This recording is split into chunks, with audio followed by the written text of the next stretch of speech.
شهر رمضان الذي أنزل فيه القرآن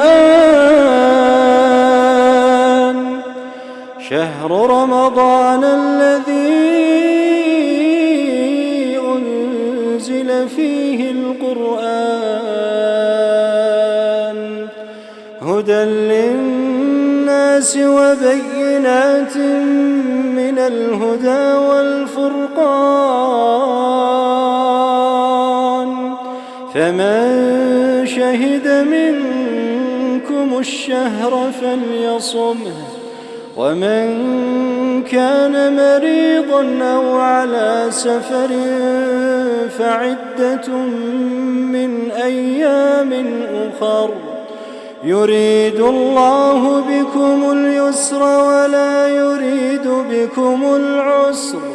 ولتكملوا العدة ولتكبروا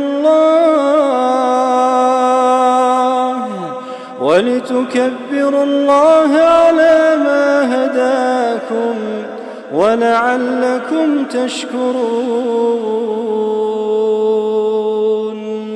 وإذا سألك عبادي عني فإني قريب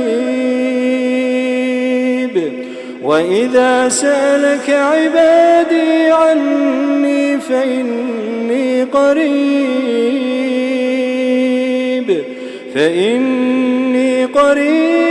أجيب دعوة الداع إذا دعان فليستجيبوا